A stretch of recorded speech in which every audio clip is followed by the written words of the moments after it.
Toshakhana 2 case में बानी बुशरा बीबी की बरियत की दरख्वास्त समात के लिए मुकर्रर। दरखास्तों की समात आज इस्लामाबाद हाई कोर्ट में होगी। बेंच भी तश्कील। नए तैनात होने वाले एडिशनल जज जस्टिस राजा इनाम अमीन मिन्हास दरखास्तों की समात करेंगे। गुज़श्ता हफ्ते जस्टिस मियां गुल हसन औरंगजेब ने इन दरखास्तों पर समात की थी। अदालत ने एतराज़ात दूर करके दरखास्तों को समात के लिए मुकर्रर करने की हिदायत की थी।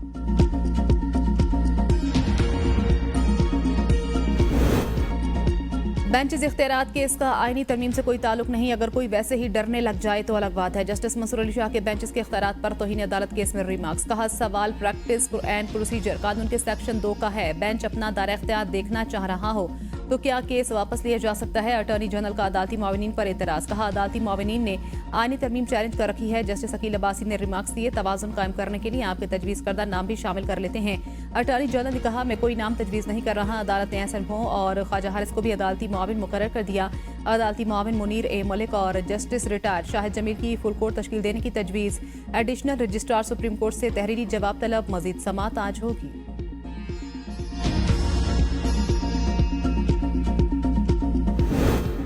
हुकूमत का जुडिशल कमीशन न बनाने का फैसला। 9 मई के हवाले से कोई नरमी नहीं बरती जा सकती। तहरीक इंसाफ को 9 मई की माफी मांगना होगी। वज़ीर आला खैबर पख्तूनख्वा अली अमीन गंडापुर एतराफ़ कर चुके। 9 मई में हमारे लोग शामिल थे। हुकूमत का अली अमीन गंडापुर के बयान को भी अपने जवाब का हिस्सा बनाने का फैसला। आखिरी तारीख से कबल ही PTI और हुकूमत के मुज़ाकरात डेडलॉक का शिकार हो गए। हुकूमत 9 मई और 26 नवंबर वाक़यात पर जुडिशल कमीशन बनाने का मुतालबा पूरा करने से गुरेजा। PTI कैदियों समेत जुडिशल कमीशन बनाने के मुतालबे पर डट गई। PTI का जुडिशल कमीशन बनाने तक मुज़ाकरात की अगली मीटिंग में भी ना बैठने का ऐलान। हुकूमती रहनुमा भी अपने कई मुतालबात सामने ले आए। एक दूसरे के खिलाफ बयानबाजी भी लगातार जारी। सख्त बयानात ने माहौल को मज़ीद तल्ख बना दिया। स्पीकर कौमी असम्बली की मुज़ाकरात की कोशिश बार आवर साबित होती दिखाई नहीं दे रही।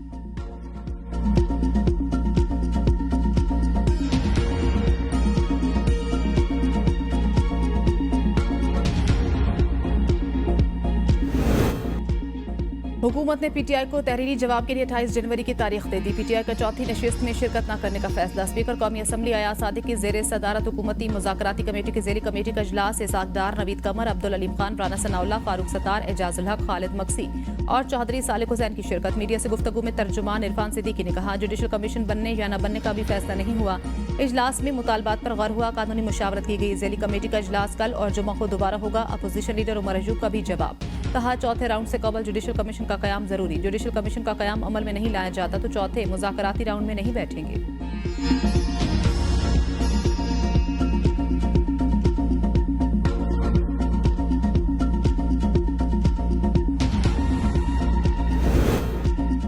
PTI का रवैया सियासी जमात वाला रवैया नहीं। हमारे साथ मीटिंग नहीं करेगी तो इनका क्या फायदा होगा। राना सनाउल्लाह कहते हैं, तहरीरी मुतालबात पर सब कमेटी 2 दिन में जवाब तैयार करके पेश कर देगी। पाकिस्तान में पहली बार मुज़ाकरात नहीं हो रहे जो किसी को तरीका मालूम ना हो। रास्ता जब भी निकलता है तो इसी तरीके से निकलता है। PTI वाले हमारे जवाब पर गौर करें, फिर हमसे बैठकर बात करें। 9 मई पर DG ISPR ने कहा था कि पहले सद के दिल से माफी मांगें। एस्टेब्लिशमेंट का हमें भी और PTI को भी वाज़ेह पैगाम है। एस्टेब्लिशमेंट कभी PTI के साथ मामला तय नहीं करेगी। तहरीक इंसाफ किसी अभाव में रहे तो उनकी मर्जी है। आर्मी चीफ ने 2 टोक कहा है, सियासी जमातें बैठें, किसी नतीजे पर पहुंचे। एतराज नहीं। आर्मी चीफ ने कहा है, इनका मैंडेट नहीं। 190 मिलियन पाउंड केस में लेने वाला कसूरवार है तो देने वाला भी कसूरवार है। मलिक रियाज से जबरदस्ती चीजें ली गई, अंगूठियां भी जबरदस्ती ली गई। बानी PTI मलिक रियाज को फांसी चढ़ाने के लिए तुले थे।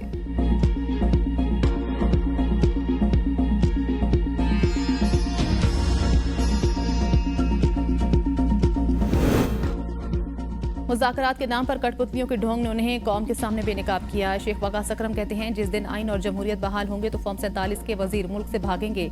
मैंडेट चोर सरकार जमहूरियत के खिलाफ मुजरिमाना इकदाम की बुनियाद पर खड़ी है। ये गिरोह हमेशा वोट की तौहीन और मैंडेट चोरी से इक़्तिदार में पहुंचा। नवाज शरीफ जमहूरियत के खिलाफ साजिशों का मरकजी मोहरा रहे। इक़्तिदार बचाने के लिए मुजरिमों का टोला मुल्क को दाव पर लगाने से दरेग नहीं करेंगे। बुज़दिल कभी अपनी ज़ात से बालातर होकर फैसला करने की जसारत नहीं करेंगे।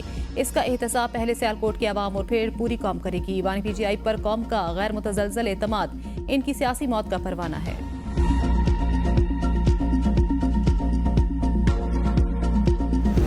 के कोई और हो रहा है। मैं जुडिशल कमीशन बनाना है। मेरा ख्याल है उनका किसी स्टेज से भी मुज़ाकरात के लिए जो है वो संजीदा जो है अप्रोच नहीं रही। उन्होंने एक मशरूत किस्म की बात की है या धमकी दी है। माहौल बनाना चाहिए जिससे मुज़ाकरात की कामयाबी के इम्कान आ जाए। 35 पुलिस पंक्चर से लेकर फॉर्म 47 तक सब जुडिशल कमीशन में शामिल किया जाए। वजीर दिफा ख्वाजा आसिफ की ABN न्यूज से और मीडिया से गुफ्तगू। कहा, इस कमीशन में सब धरने भी आ जाएं, 9 मई भी, 26 नवंबर भी आ जाए। जुडिशल कमीशन के हवाले से कोई तजवीज़ ज़ेर गौर नहीं। जुडिशल कमीशन क्यों बनाया जाए? PTI की किसी स्टेट से भी मुज़ाकरात के लिए संजीदा अप्रोच नहीं रही। 9 मई पर लोगों को सजाएं हो चुकी हैं। अब कमीशन क्या तहकीकात करेगा? इन्होंने 3 हमले करके देख लिया और आखिर में तरलों पर आ जाते हैं। मेरा नहीं ख्याल कि इंटरनेशनल लॉबी पाकिस्तान के बारे में कोई स्टैंड ले। सिविल नाफरमानी PTI की पुरानी हिकमत अमली है। इनके मुतालबे पर किसी ने एक दुमड़ी भी नहीं रोकी। इलॉन मस्क के बयानात को अमरीका के साथ ताल्लुकात के तनाजुर में देखना चाहिए।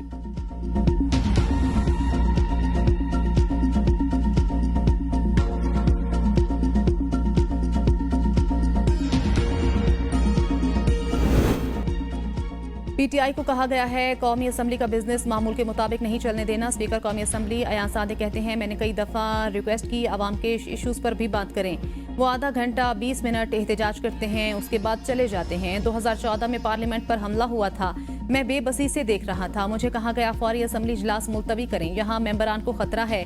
जब धरने वाले पार्लियामेंट के अंदर आ गए तो पैगाम मिला कि इजलास खत्म करें। पैगाम उन्होंने ही भेजा होगा जिन्होंने वज़ीर आज़म को मुस्ताफ़ी होने का पैगाम दिया। कहा गया कीलों वाले डंडों के साथ हमला किया जाएगा। मेरे तो पसीने छूट गए। सितंबर 2024 में पार्लियामेंट में 11 अरकान को उठाया गया। वो कौन थे? वजाहत नहीं कर सके। जमहूरियत तब महफूज होगी जब हम सब मिलकर जमहूरियत को संजीदगी से लेंगे। मेरी लीडरशिप मुझे प्रोडक्शन ऑर्डर से नहीं रोकती।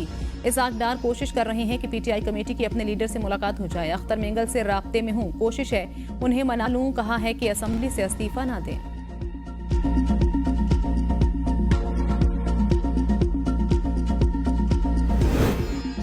झूठी खबर फैलाने पर 3 साल कैद या 20 लाख जुर्माना होगा। पीका एक्ट तरमीमी बिल कौमी असम्बली में पेश। तरमीम के तहत डिजिटल राइट्स के लिए 4 इदारे बनाने का फैसला। गैर कानूनी ऑनलाइन मवाद की तारीफ में 16 अकसाम का मवाद शामिल। इस्लाम मुखालिफ, मुल्की सलामती के खिलाफ मवाद, गैर अखलाकी और तौहीन अदालत या इस एक्ट के तहत किसी जुर्म के लिए उकसाने वाला मवाद शामिल। गैर कानूनी मवाद में गुस्ताखाना, तशद्दुद, फिरकावाराना मुनाफरत को हवा देने वाला मवाद भी शामिल। फाहश के मवाद, कॉपीराइट की खिलाफ वर्जी, जराइम या दहशतगर्दी की हौसला अफजाई पर मुश्तमिल मवाद भी गैर कानूनी मवाद की तारीफ में शामिल होगा। जाली या झूठी रिपोर्ट्स, आईनी इदारों और उनके अफसरान के खिलाफ इल्जाम तराशी पर मबनी मवाद गैर कानूनी होगा। अदलिया या मुसल्लह अफवाज के खिलाफ इल्जाम तराशी, ब्लैकमेलिंग और हत्या की इज्जत पर मबनी मवाद भी गैर कानूनी तस्वुर होगा। सेनेट कमेटी बरहम, FBR को 1000 से ज्यादा गाड़ियां खरीदने से रोक दिया। सेनेट की कायमा कमेटी खजाना अरबों रुपए की गाड़ियां खरीदने का नोटिस। चेयरमैन कमेटी ने कहा, 1000 गाड़ियां FBR किस लिए खरीद रहा है? क्या पहले फील्ड ऑफिसर साइकिल पर जाते थे? फैसल बावजा का कहना था, क्या FBR का टैक्स शॉर्टफॉल पूरा करने के लिए गाड़ियां खरीदी जा रही हैं? खरीदारी फिलहाल रोकी जाए, फिर कंपटीशन के जरिए खरीदारी की बात की जाए। इस खरीदारी को रोका ना गया तो बहुत बड़ा करप्शन स्कैंडल होगा। FBR रेवेन्यू शॉर्टफॉल पूरा कर देगा, फिर गाड़ियां खरीदे, हम हिमायत करेंगे। FBR के हुकाम ने कमेटी को बताया कि हम इन 1010 गाड़ियों की खरीदारी का ऑर्डर कर चुके हैं, जिस पर फैसल बावजा ने कहा, बदमाशी देख लें कि इतनी जल्दी में खरीदारी का ऑर्डर भी कर दिया। इजलास के बाद मीडिया से गुफ्तगू में कहा, खांचे वाला कॉन्ट्रैक्ट किया जा रहा है, इससे बड़ा क्या स्कैंडल होगा? अगर गाड़ियां खरीदी गई तो मैं नैब में जाऊंगा।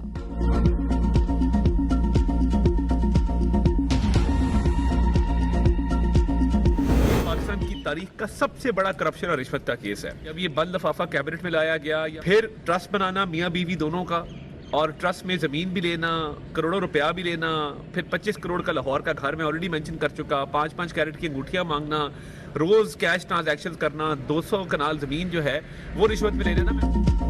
190 मिलियन पाउंड केस में ठोस शवाहिद मौजूद हैं। मियां बीवी ने ट्रस्ट बनाया, करोड़ों रुपए लिए। वजीर इत्तलात अताउल्लाह तारड़ की मीडिया से गुफ्तगू। कहा, तमाम चीजें दस्तावेजात से साबित हो चुकी हैं।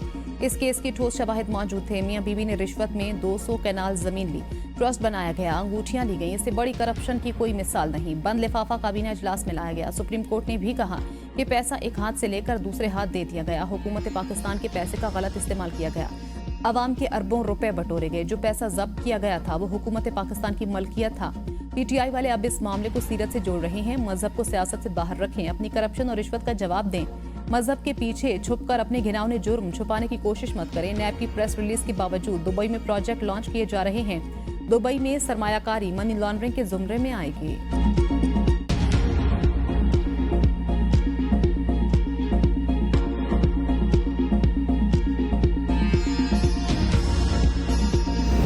NCA को लगा कि ये जो 190 मिलियन पाउंड आ रहा है मलिक रियाज और उनकी फैमिली के अकाउंट्स में ये उनको शक हुआ कि ये चोरी का पैसा है, तो उन्होंने फ्रीज कर दिया। ये पैसा जो था मलिक रियाज साहब ने सुप्रीम कोर्ट के अकाउंट में डाल दिया।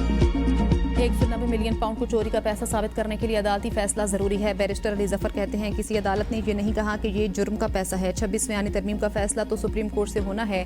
26वें आईनी तरमीम का फैसला चाहे आईनी बेंच या रेगुलर बेंच करे, ये होना है। ये नई किस्म का केस है, इसमें तवक्कुआत तो कुछ भी की जा सकती हैं। बरतानवी इदारे नेशनल क्राइम एजेंसी को लगा 190 मिलियन पाउंड चोरी का पैसा है और उन्होंने इसको फ्रीज कर दिया।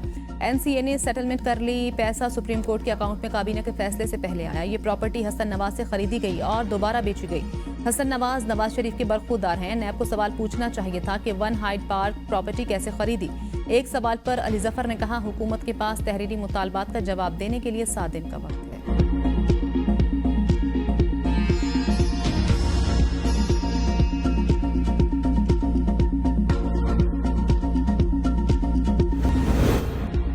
मुज़ाकरात के लिए TRO हुकूमत ने तय करने हैं। ये कहना कि पहले कमीशन बनाएं फिर बैठेंगे दुरुस्त नहीं। बैरिस्टर अकील वली की ABN न्यूज़ के प्रोग्राम सवाल से आगे में गुफ्तगू। कहा किसी भी मामले में जुडिशल कमीशन बनाया जा सकता है। कमीशन की वहाँ ज़रूरत होती है जहाँ अबहम हो। तहरीक इंसाफ वालों ने खुद 31 जनवरी की तारीख दी थी। पता नहीं अब जल्दी किस चीज़ की है। PTI वाजे नहीं कर पा रही कि उन्हें इंक्वायरी कमीशन चाहिए या जुडिशल कमीशन। बानी PTI को 14 साल सजा हुई, कोई एहतजाज के लिए नहीं निकला। 9 मई वाकयात का मिलिट्री कोर्ट में ट्रायल चल रहा है। मुलव्विस मुल्जिमान को सजाएं भी सुनाई जा चुकी हैं।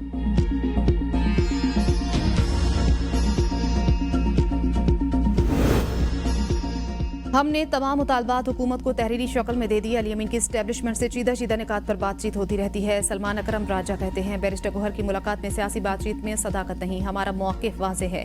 मुज़ाकरात की डेडलाइन में बानी ही तब्दीली कर सकते हैं। जुडिशल कमीशन से सच सामने आएगा, मजलूम अपनी बात बता सकेंगे।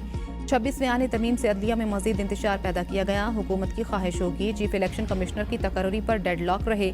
जब तक नया चीफ इलेक्शन कमिश्नर मुकर्रर नहीं होता ये ओहदे पर रहेंगे। रियासत और अवाम के दरमियान रिश्ते में दरार पैदा की गई।